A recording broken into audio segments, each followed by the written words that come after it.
চশমা museum, a house of world class, জলট্যাক মোড়, বহরমপুর মডার্ন হোটেলের সামনে। অবৈধ গ্যাস ভর্তি সিলিন্ডার মজুদের অভিযোগে অভিযান চালালো পুলিশ। গোপন সূত্রে খবর পেয়ে মঙ্গলবার এসওজি ডিএসপি রজত কুমার ঘোষ ও মুর্শিদাবাদ জেলা পুলিশের ডিইবি দপ্তরের ইন্সপেক্টর অরিজিৎ কর্মকার সহ তার পুলিশ দল ও হরিহরপাড়া থানার পুলিশ যৌথভাবে অভিযান চালায় হরিহরপাড়া থানার ট্যাংরামারি এলাকায় ইয়াসিন শাহ নামে এক যুবকের বাড়িতে। ওই বাড়ি ও একটি দোকানে অভিযান চালিয়ে 21টি গ্যাস ভর্তি সিলিন্ডার উদ্ধার করে পুলিশ। স্থানীয় বাসিন্দা ইয়াসিন শাহ মালিকানাধীন ওই দোকানে দীর্ঘদিন ধরে বেআইনিভাবে গ্যাস ভর্তি সিলিন্ডার মজুত করে রাখার অভিযোগ ছিল।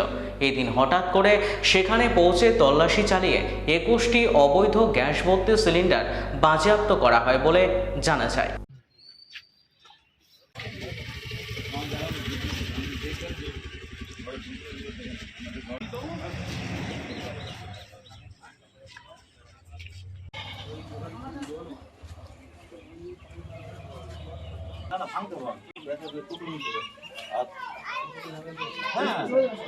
বাবা এসছে থানা থেকে পুলিশ কর্মী, তাই তো? কি উদ্ধার করছে? সিলিন্ডার, গ্যাস সিলিন্ডার, তাই তো? আপনার বাড়ি কোথায়? আমার এখানে এখানে। কি নাম আপনার? জাকারিয়া মনে